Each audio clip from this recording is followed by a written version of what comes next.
Hola, buenas noches. Nuevamente es muy grato estar en la revista Derecho, Debates y Personas, hablando de los temas que en lo personal más me apasionan, el derecho penal económico, derecho penal empresarial.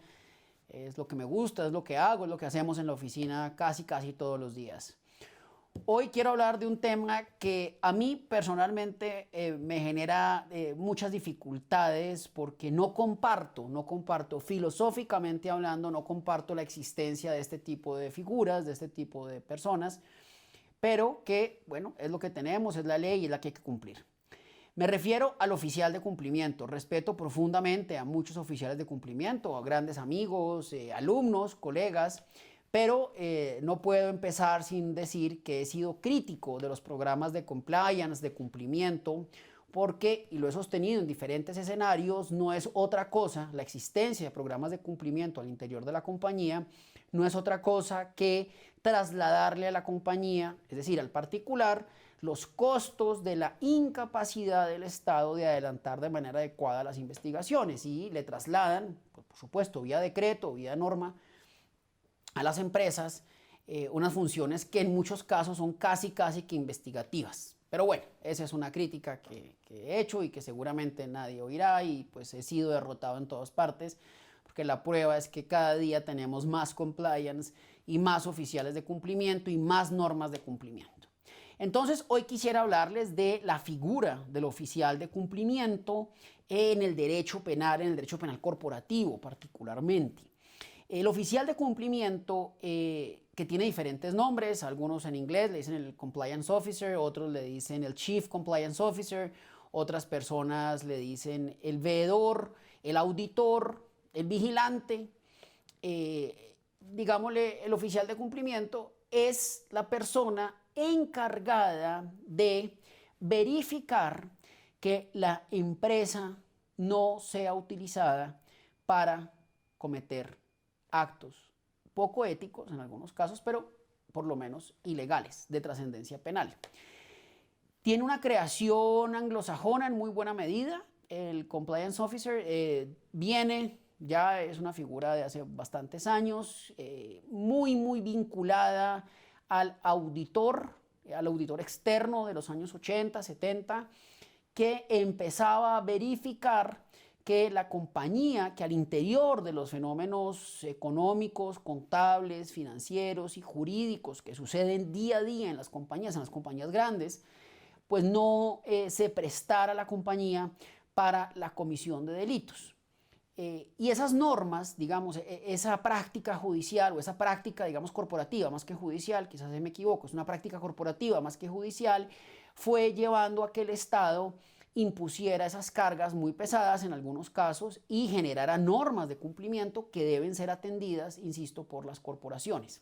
Entonces, las corporaciones, las compañías, las empresas, dependiendo del tamaño, deben implementar una serie de programas, de instructivos, de órdenes de naturaleza reglamentaria, en nuestro caso emitidas por diferentes autoridades, básicamente la Superintendencia de Sociedades, no exclusivamente, en las cuales se busca prevenir la ocurrencia de fenómenos desleales, delictivos o poco éticos. Me quiero detener en los fenómenos delictivos que pueden ocurrir al interior de una empresa. Entonces, el oficial de cumplimiento como figura puede ser único, es decir, un solo ser humano, una sola persona, o puede ser plural, generalmente es plural en las compañías grandes, 2, 3 personas, que no dependen, ojo con esto, no dependen directamente de la gerencia o de la administración y solo le deben reportar directamente a la junta y o a la asamblea. ¿Por qué? Precisamente para evitar que haya una relación de superioridad entre el gerente o el representante de la compañía y el oficial de cumplimiento. Porque se supone que si hubiera una relación de jerarquía, el gerente, el representante legal, la gerencia, podría utilizar al oficial de cumplimiento para, de alguna manera, acallarlo y poder hacer todas las piruetas contables y la comisión de todos los delitos. Estas figuras del oficial de cumplimiento entonces tienen dos grandes vertientes. La primera vertiente es que la empresa no sea utilizada para cometer delitos. Y la segunda vertiente es que la empresa no resulte víctima de delitos. Por eso, los oficiales de cumplimiento permanentemente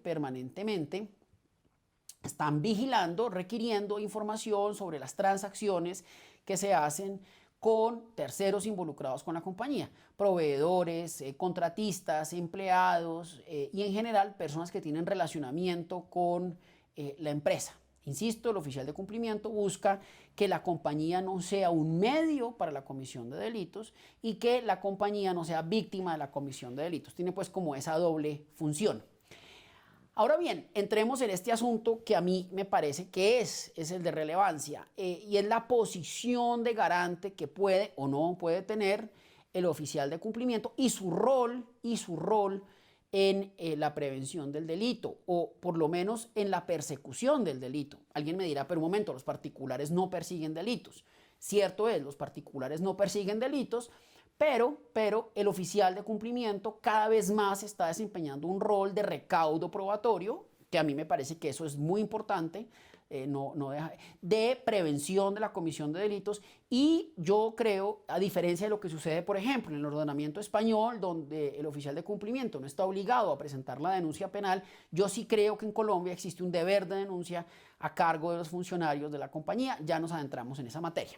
Entonces, ¿tiene o no un deber de garantía y hasta dónde llega la posición de garante del oficial de cumplimiento? Ese es el debate que yo quisiera plantear.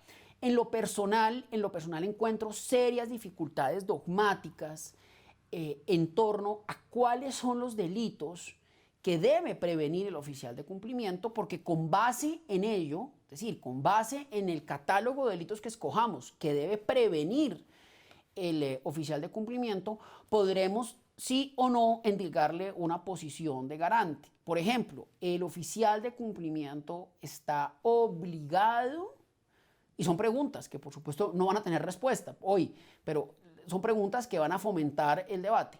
¿Está el oficial de cumplimiento obligado a reportar la comisión o a investigar o a recaudar pruebas sobre la comisión de delitos imprudentes o de mal manejo de los recursos de la compañía si son imprudentes, si son culposos, para utilizar los términos del código? Si la respuesta es sí, pues tenemos un camino que recorrer muy complicado, muy difícil, con unas cargas de exigencia que me parecen que desbordan la capacidad del oficial de cumplimiento.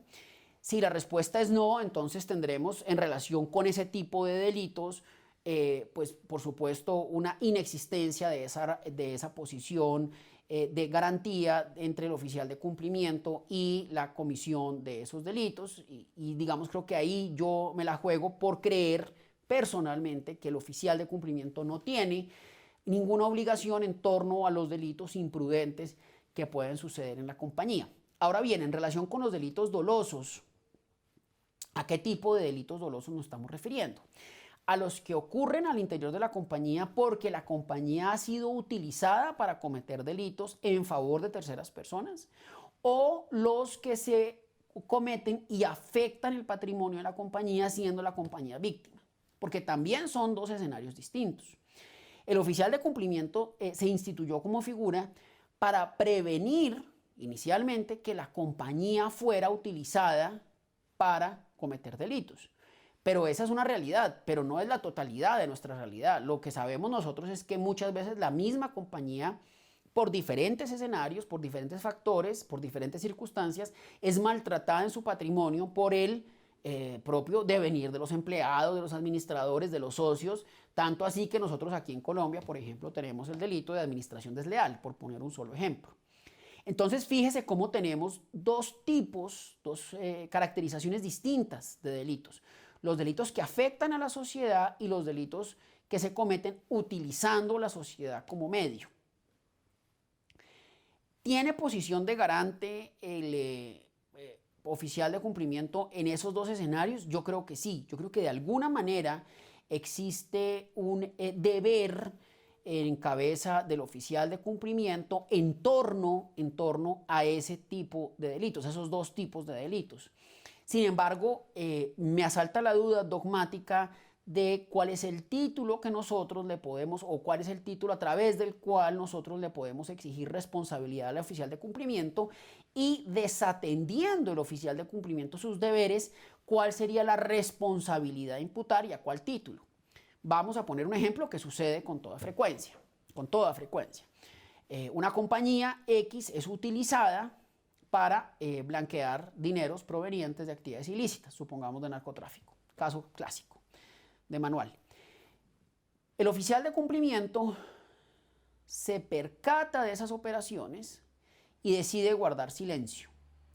Ojo, él no administra los recursos, él no se beneficia de esas operaciones, no recibe dinero, no recibe coimas, no recibe pagos, simplemente decide guardar silencio. Ese oficial de cumplimiento es autor, es cómplice, es coautor, o simplemente desatendió unos deberes, pero tenemos que excluirlo, por ejemplo, de la profesión, si fuera contador o si fuera abogado, pero no podemos sancionarlo penalmente. Esta es una pregunta que yo quisiera poder debatir con ustedes, porque ahí está, digamos, el meollo del asunto. Cuando el oficial de cumplimiento decide guardar silencio ante una operación que sabe que es una operación delincuencial, que sabe que debe reportar no solo a las autoridades, sino además a la junta directiva, y decide guardar silencio, tenemos un problema, o al menos yo tengo un problema dogmático en torno a saber si puedo o no imputarle alguna forma de responsabilidad, y si la respuesta es sí, ¿a qué título? ¿A qué título le voy a imputar esa responsabilidad? Porque hoy no es claro, hay algo de jurisprudencia, pero todavía no tenemos una jurisprudencia clara, precisa, que podamos decir esta es la línea jurisprudencial. Estados Unidos, por ejemplo, ha reconocido que el oficial de cumplimiento es autor en esos casos, es autor, pero en Colombia estamos muy lejos. Máxime, esta persona no se ha beneficiado de la comisión del delito y no ha tenido control o dominio sobre los hechos que dan ocurrencia al delito. Entonces ahí tenemos problemas. En segundo lugar, ¿qué pasa si en este mismo ejemplo la compañía X se utilizaba para lavar dineros provenientes de narcotráfico y el oficial de cumplimiento decide adelantar algunas de las tareas que por reglamento le corresponden, pero no las adelanta a cabalidad, no las adelanta en el pleno de sus deberes? Sin embargo, sí ejecuta algunas acciones. Por ejemplo, enviar un reporte de operación sospechosa a la UIAF. Sin embargo, se abstiene de acudir a otras autoridades, debiendo hacerlo. Yo soy de la línea que creo que debe acudir a otras autoridades y acudir en todo caso a la junta directiva, a la asamblea o a la administración, según sea el caso. ¿Podemos imputarle algún título? Porque fíjese que ahí actuó, pero actuó insuficientemente. Estamos más cerquita de la imprudencia que del dolo en ese caso, que del dolo. Pero también me cuesta mucho trabajo imputarle cargos ahí. Realmente reconozco que dogmáticamente estoy un poco corto para imputarle cargos a ese oficial de cumplimiento en ese caso en particular. Y supongamos el tercer caso, el oficial de cumplimiento en el mismo ejemplo, la compañía X, el lavado de activos, que reconoce la operación sospechosa y adelanta todas las acciones necesarias para que las autoridades sepan de la existencia de ese delito. Emite el reporte de operación sospechosa ante la UIAF, presenta una denuncia penal y advierte de esa situación a quien tiene que advertirle, generalmente la junta directiva. Y no hace nada más. Y sin embargo, ve cómo la compañía no reacciona a sus advertencias. Ve cómo hay inoperatividad, que lamentablemente sucede en Colombia con mucha frecuencia por parte de las autoridades ante su denuncia. Ese oficial de cumplimiento debe quedarse trabajando en esa compañía, porque al final del día el oficial de cumplimiento es empleado de la compañía. Está recibiendo dineros, su salario proviene de los dineros que recauda la compañía, que ya sabemos, según el ejemplo, que probablemente son dineros manchados de alguna manera, mezclados con dineros propios de la actividad delincuencial. ¿Podemos exigirle a ese oficial de cumplimiento que se vaya de la compañía?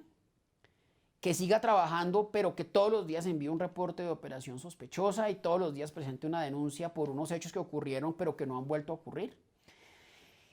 Fíjese cómo el oficial de cumplimiento todavía es una figura bastante extraña al derecho penal. Sin embargo, sí es fuente de recaudo de información, de recaudo de elementos materiales probatorios y de activación del sistema legal, cuando menos del envío de los reportes de operación sospechosa. Es decir, lo que yo quiero significar con esta charla es el oficial de cumplimiento es una figura extraña, externa a la dogmática clásica del derecho penal, pero súper presente en el derecho penal corporativo de hoy en día, y tenemos serias dificultades para acompasar su existencia con las figuras clásicas, tradicionales, si se me permite esa expresión, del derecho penal, y qué rol le podemos asignar cuando quiera que vemos que puede haber algún grado de responsabilidad en el oficial de cumplimiento, qué rol le podemos asignar dentro de los roles que nos trae a nosotros el Código Penal: autoría, complicidad, coautoría, interviniente, en fin. Entonces yo ahí tengo unos problemas dogmáticos, entre otras cosas, porque el rol del oficial del cumplimiento, o del monitor, como se le conoce en México, el rol del oficial del cumplimiento es un rol que en muy buena medida depende de las herramientas que reciba por parte de la empresa y en particular de la administración o la gerencia. Entonces, fíjese que si la gerencia quiere adelantar, ejecutar operaciones ilegales, la mejor manera para ocultarlas del oficial de cumplimiento, de alguna manera, es reducirle, recortarle o impedirle el acceso a ciertas herramientas, incluso durante unos pocos minutos, unas pocas horas del día, de manera que las transacciones ilegales, delincuenciales, pasen por los ojos ciegos del oficial de cumplimiento, ceguera que es provocada intencional por la administración. Entonces, ¿hasta dónde le podemos exigir nosotros al oficial de cumplimiento? Hay importantes debates en esta materia. Los Estados Unidos ha optado en algunas oportunidades porque el oficial de cumplimiento en ciertas corporaciones, en ciertas compañías, sea una compañía externa. Es decir, no dependa de los ingresos de la empresa, los pague un tercero o una fiducia, y esa especie de monitor o de revisor o de supervisor sea una compañía externa que esté generando todo el tiempo un ambiente de cumplimiento al interior de la empresa supervisada. Pero claro, esos son mecanismos sumamente costosos, diseñados para corporaciones, para bancos gigantescos, para multinacionales. Pero ¿qué hacemos con las empresas locales, mucho más pequeñas, pero que están obligadas de alguna manera a cumplir con la figura del oficial de cumplimiento? Yo quisiera oír sus opiniones en torno a cómo podemos articular la existencia del oficial de cumplimiento, los deberes cada vez más intensos, más puntuales, más relevantes que tiene en el derecho penal corporativo, pero cómo las podemos, insisto, articular, acompasar, bisagrar, si se quiere, con las figuras tradicionales del derecho penal. Por ejemplo, ¿está protegido el oficial de cumplimiento cuando quiera que actúa como soplón o como whistleblower en inglés o como el chivato? ¿Está protegido por las leyes que protegen a los informantes?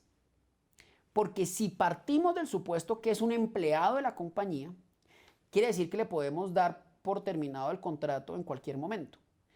Pero si esa persona denunció o emitió un reporte de operación sospechosa o presentó ante las autoridades un informe o una denuncia en torno a la comisión de actividades ilícitas, goza de una protección, una especie de fuero en lo laboral, no es mi campo, una especie de fuero en lo laboral. Son preguntas que no hemos podido solucionar, que hay que solucionar, y tenemos que ir rápidamente solucionándolas, porque el derecho penal corporativo todo está caminando decididamente a que las compañías generen ellas en su interior y a su cargo sistemas de cumplimiento cada vez más complejos. Incluso ya tenemos clientes que están generando herramientas de inteligencia artificial para la detección de fraude, por ejemplo, los bancos. ¿Qué vamos a hacer con estos oficiales de cumplimiento? En fin, ahí dejo esas preguntas planteadas, el oficial de cumplimiento y el derecho penal corporativo, un tema que hasta ahora estamos empezando a explotar y a explorar aquí en Colombia. Quedo muy pendiente de sus comentarios. Un abrazo y muchas gracias. Revista Derecho. Lee, disfruta, comparte.